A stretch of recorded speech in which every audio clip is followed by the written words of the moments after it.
Upon rewatch, is Jalen Milroe injured?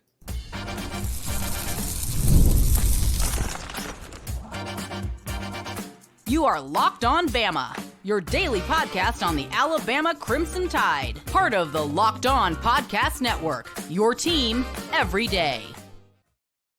Hey, everybody. Welcome back into Locked On Bama. Luke Robinson with the AHSA Radio Network. That's me. Jimmy Stein with Bama Online. That's him. This episode is brought to you by Game Time. I'll tell you about Game Time here in just a bit. Want to welcome you newbies and thank you everydayers for being here every day and making us your first listen. Jimmy, I know one thing you do right as the week gets started is you go back and rewatch the previous game. I very famously do not rewatch losses. I don't want to. I don't want to see them. I don't want to remember them. And frankly, I think it's better to just have my visceral reaction from a loss rather than go back and try and find excuses or whatever. But I understand you're better at this than I am. And you have gone back and rewatched some of the game, or if not all of it by this point. So what have you learned? I'm through the third quarter. Okay. So I'll do the fourth quarter this afternoon. It's not as bad. There's certainly a lot of good play. I was surprised to see Alabama run the ball effectively at times. I think they run the ball okay. There's just too many negative plays with the runs that sort of, really affect the average. Jam in particular, I think is somewhat effective. So, I think one of the things that really hurt Alabama's overall rush numbers in the game is Jalen Milroe didn't come close to having his normal game on the ground. He had several attempts, but not close to his normal production. He seems to lack some burst, seems to kind of shy from contact at the moment. That's what it looks like to me. And there just wasn't a lot of burst there. He was also very inaccurate, particularly on sideline throws. His sideline throws consistently sailed, and that was real consistent, which tends to mean that there was something mechanically wrong there for it to be inaccurate time and time again in the same manner. That's a mechanics thing that can be caused by a slump, a mental thing, or being hurt and having to change how you deliver the football because your body won't let you do it normally without there being some sort of a reaction. So it could be. We'll talk about that. But, offensively, it was just – I'm not saying, everybody's making too big a deal of us better than everybody thought. I'm not saying that at all. I'm just saying there were some good things there. It wasn't 60 minutes of disaster. There were some good things. And, again, my biggest takeaway is this. What I can't believe is how many good football fans out there, good, smart, into-it football fans blow off how good Tennessee is. Tennessee's a really good football team. I don't know where people have gotten the idea that they're not. They struggle on offense at times. They did lose at Arkansas, but hello, welcome to college football 2024. Everybody's going to lose because everybody's pretty good. Tennessee's a really good football team. As of today, with 5 games left, I 100% expect Tennessee to be in the college football playoff. I think that's fair. I also think it's very fair to say Alabama's roster is better than Tennessee's. Yeah, I don't disagree with that. Alabama's better 1 through 22 and 1 through 85. I think that's definitely true. But their starting 22 is good, especially on defense. It's good. And again, defense. Jimmy, here's the thing. If Alabama had lost to Tennessee in this fashion, even where there was some very questionable game planning, some inexplicable plays, things like that, if we had beaten Vanderbilt, I think everybody's kind of cool with it. Yeah.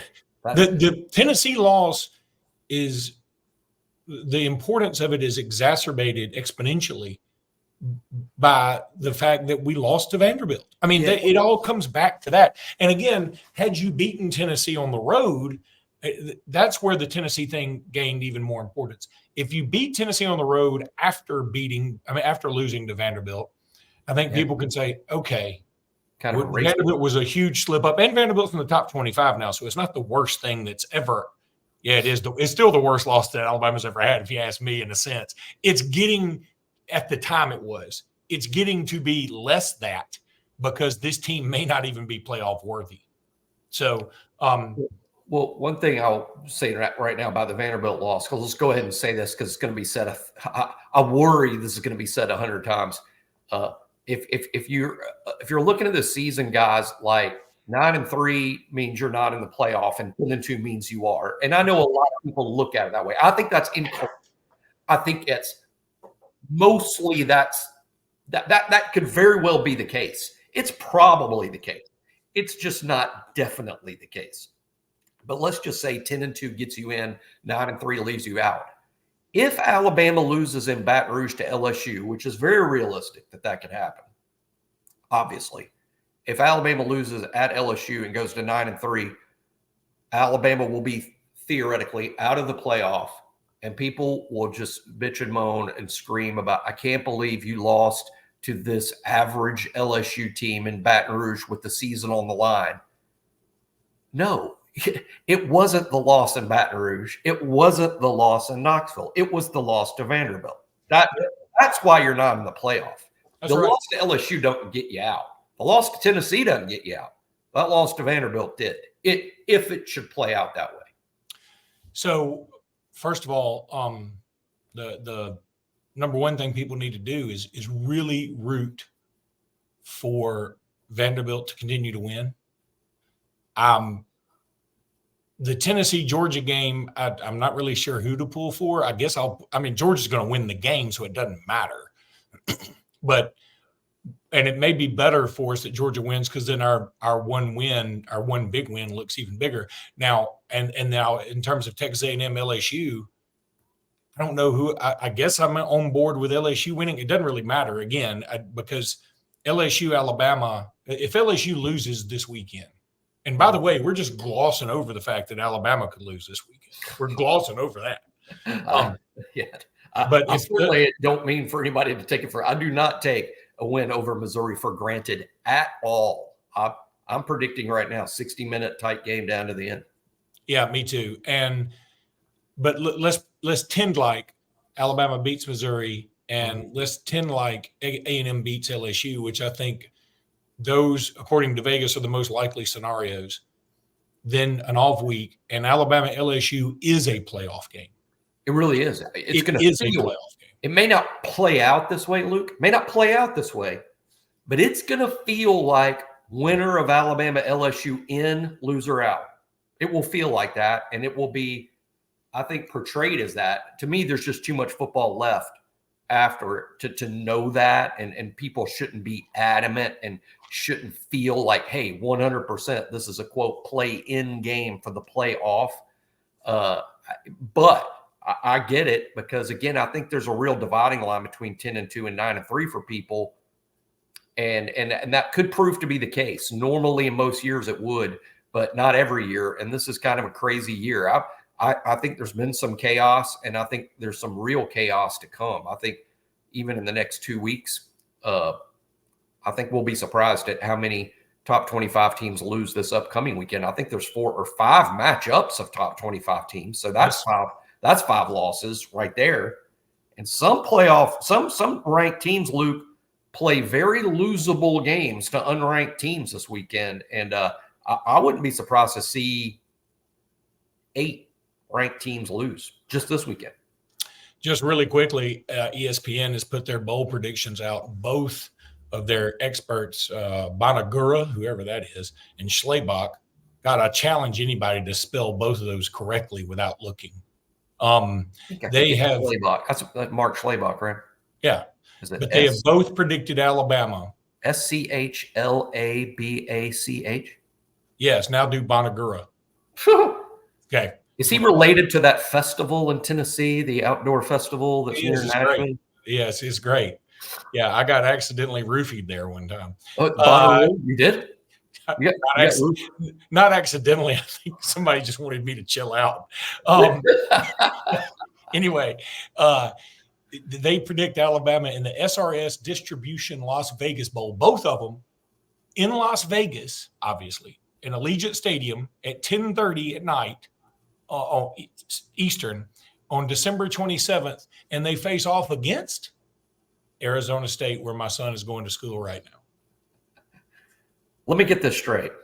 ESPN experts, Mark Schleybaugh and the guy that runs the Bonnaroo Festival, have said Alabama not in the playoff, not in a Florida New Year's Day type bowl, but in the Las Vegas Bowl against Arizona State, Kenny Dillingham's Arizona State team. Dilly. Wow.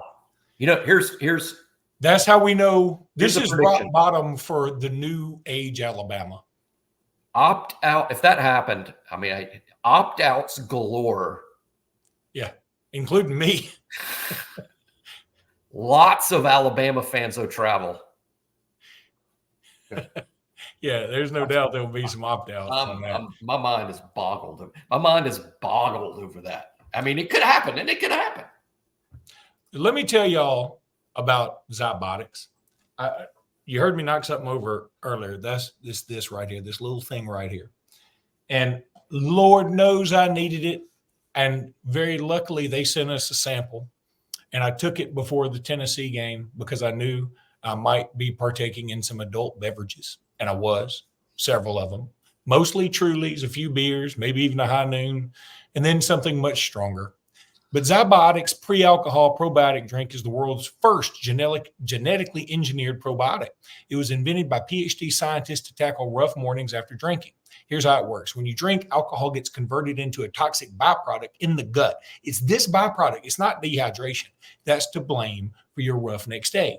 Pre-alcohol produces an enzyme to break the byproduct down.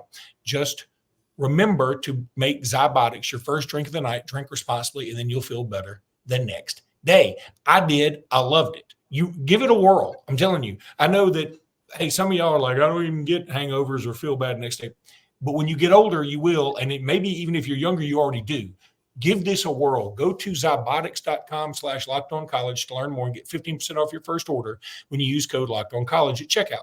Zybotics is backed with 100% money-back guarantee. So if you're unsatisfied for any reason, they'll refund your money, no questions asked. Remember to head to Zybotics.com/LockedOnCollege and use code LockedOnCollege for 15% off that order, and you will love this stuff. I'm telling you, I used it Saturday, and it was fantastic. I'm really happy I did. So go check them out. Now I want to tell you about Academy. Jimmy and I were just there. I wish we had seen you. I don't know that we did or didn't, but if we did, lucky you. Your new Academy Sports and Outdoor store is now open in Birmingham with the best sports equipment, outdoor gear, apparel, and footwear from the brands you love, all at low prices every day. We carry a wide selection of trusted brands like Nike, Stanley, Brooks, Carhartt, Blackstone, Yeti, Titleist, Shimano, and more.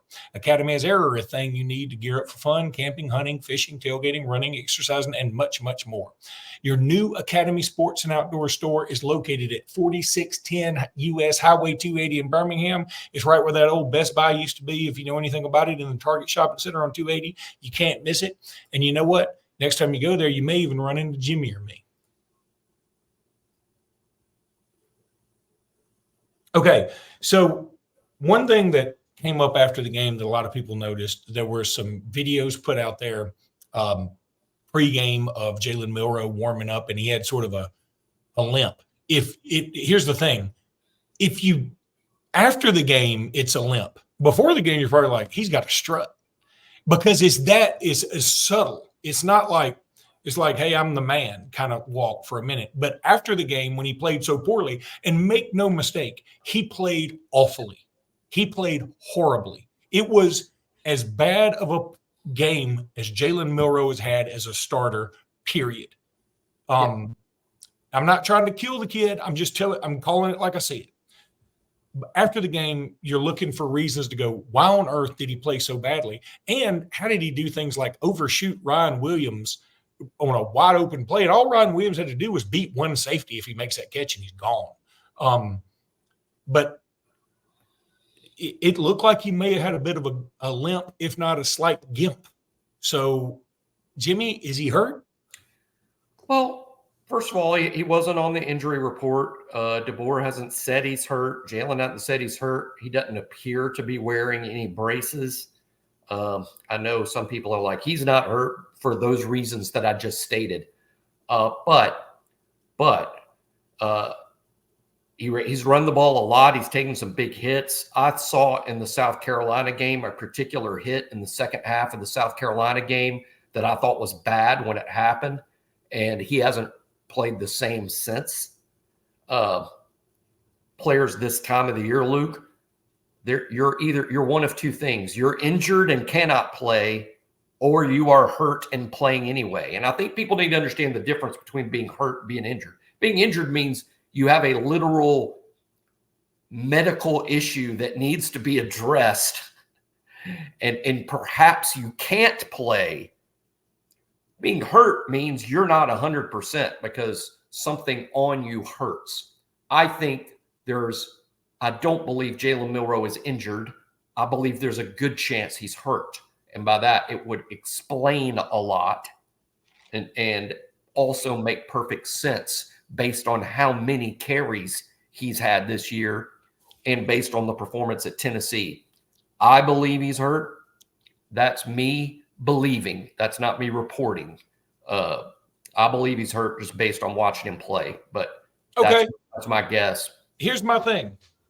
I think you're right. I think he is. And maybe even Jalen Milroe needs to get more credit for this game for gutting it out than he does need to be eviscerated for not playing well. Fair. Mm-hmm. Then see, I come back to, isn't that on the coaches? Because what in the flea-flopping heck are we doing throwing it 27 times in the first half when obviously the man ain't right? Why aren't we establishing the run? Why aren't we doing or why aren't we making the passes easier for him and quicker? And each answer brings about another question for me. Right. That's the problem.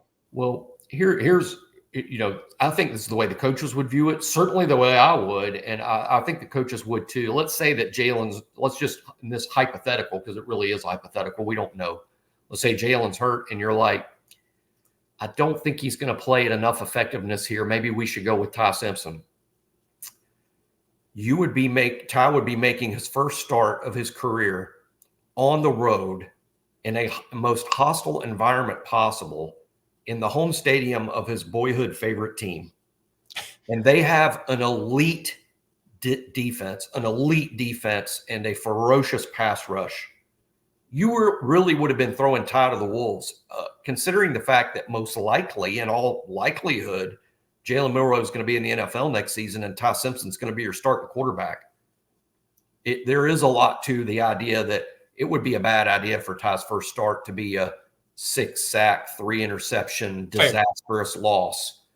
Fair. So I think that's a factor. But the other biggest factor is this. Even if your quarterback is hurt, the head coach and the OC still have to make this decision. At what percentage effectiveness can we just not go with Milroe and we have to go with Ty? Because if Jalen Milroe is at 90%, Jalen Milroe is going to start and play. True. If Jalen Milroe is at 85%, he's going to start and play. I think you got to start getting down into the 80, 75, 70% health before you're really making that level of change. When he's your starting quarterback, when he's the experienced guy, when he's the dude, when he's practiced all week. So I think it's probably that sort of a situation. It's not just as easy as, okay, well, he's dinged up a little. Let's see what the other guy's got. That's not how this works. It's not how it's ever going to work. But that all said, this week you're at home. You're playing a lesser defense. This week it makes more sense to play Ty. Okay. All fair. I understand. I'm just spitballing ideas and thoughts here that, okay, you're right. I wouldn't have started Ty Simpson, but after the first half and you see how badly Milroe is missing, and if you go to him and say, hey, we need to know, are you okay? You don't look right. And if, again, you trust your leaders, whatever. And so you ask him, and if he says, let's say he's truthful, and let's say, Coach, I'm not 100%. It's tough out there right now. Then either I think a coach has to make an adjustment with the game plan, which we did for at least the first drive of the second half, or you have to make a change. And here's where I think Ty Simpson would have been a positive. Of course, in hindsight, he's a positive because we lost the dead gum game. What would have hurt to try him considering that we lost the game, right? But don't let Ty Simpson start the game and worry about it, like, oh God, I'm starting against. Let him come in and not have time to be nervous. Yeah. Let him just say, Ty, get in there. And if Right. you do that, you don't have time to think about and let your mind build up all this anxiety. So that's where I think we could have put Ty in if we had known Jalen Hurts, if the staff knew Jalen Hurts. Not Jalen Hurts. Jalen was hurt. Milroe was hurting. Yeah, Jalen Milroe was and again, hurt. we don't know that. I think one interesting thing today, Luke, is obviously this is Monday as we tape this on a Monday. At noontime, we're going to hear from Nick Sheridan, and we'll hear from Kalen DeBoer, and I believe they're going to be asked about Jalen's health.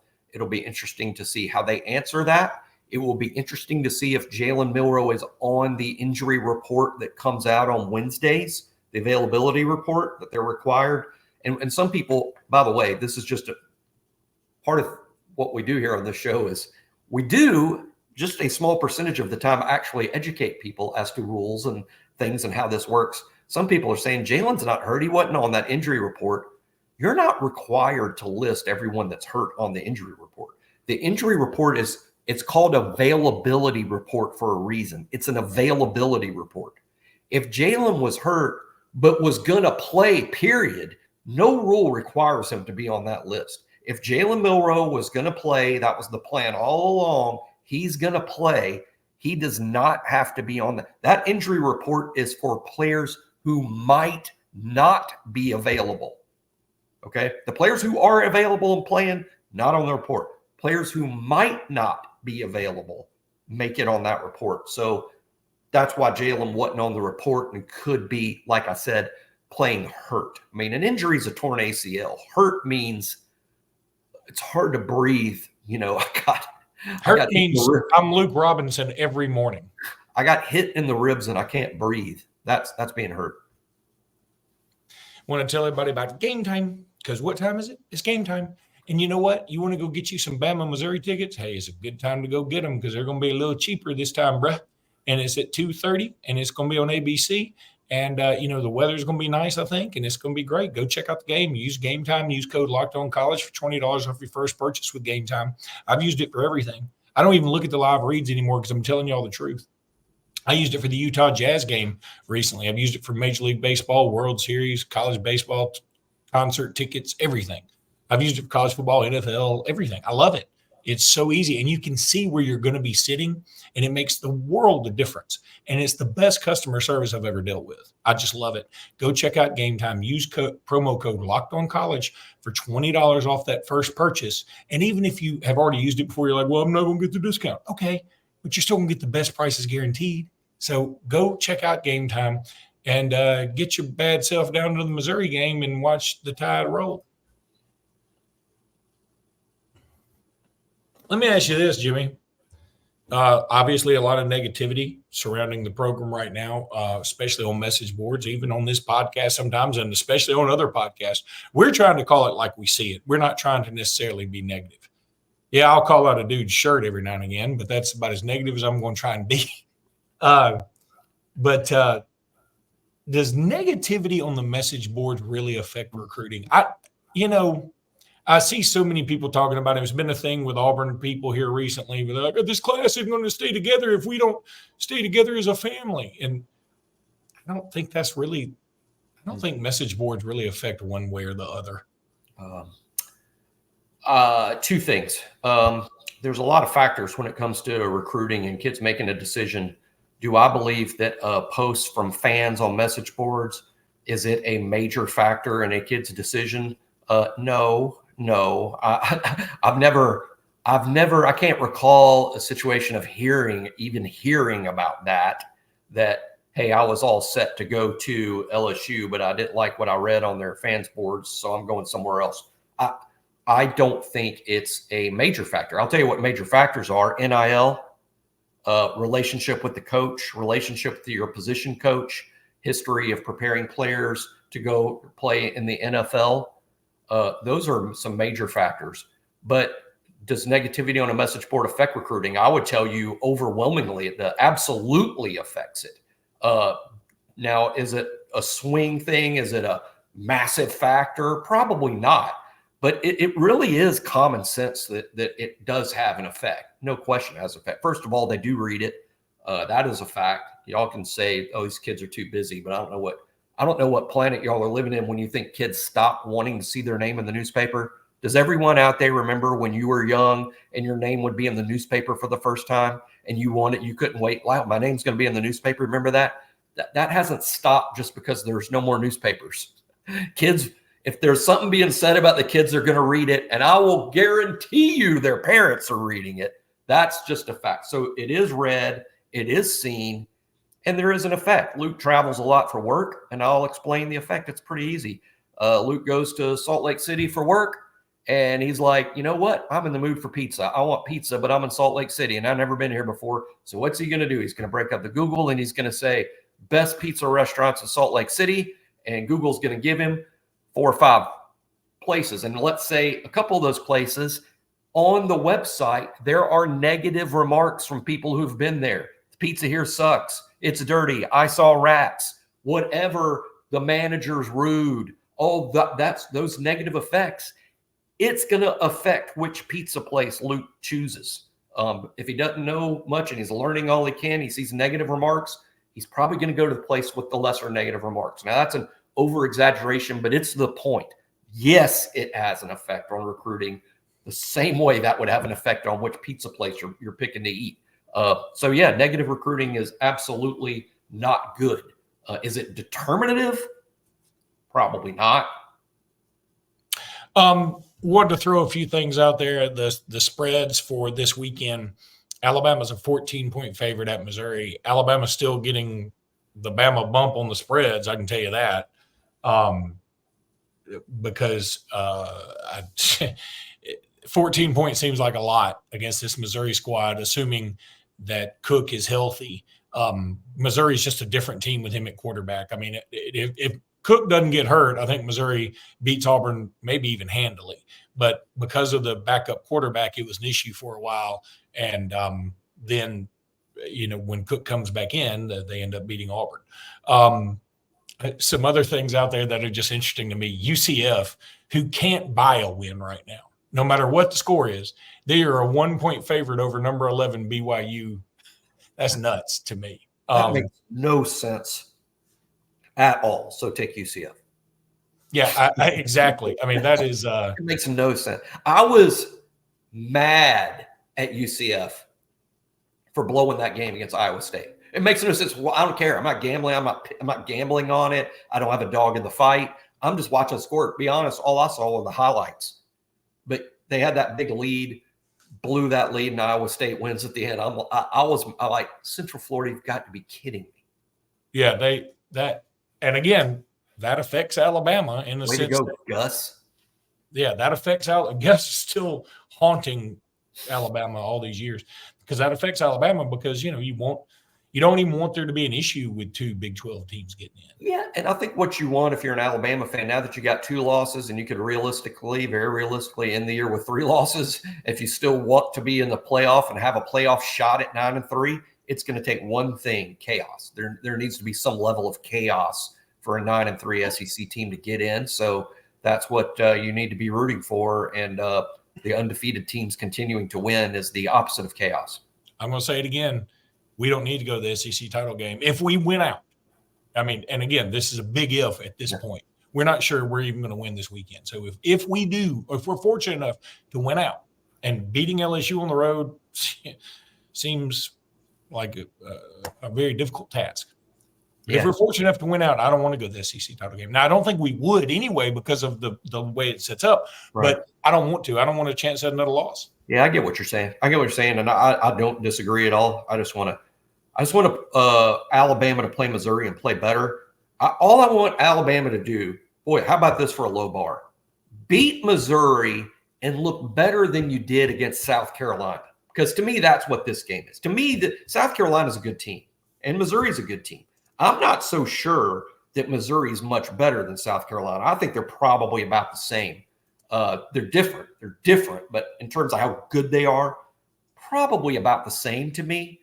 And I want win the game, look better than you did against South Carolina. Now you're moving in a good direction before a bye week that I see is absolutely critical. Whether Jalen Milroe is injured or hurt or fine and just tired, Alabama needs this bye week. Survive to the bye week and then use the bye week as the springboard to finish strong.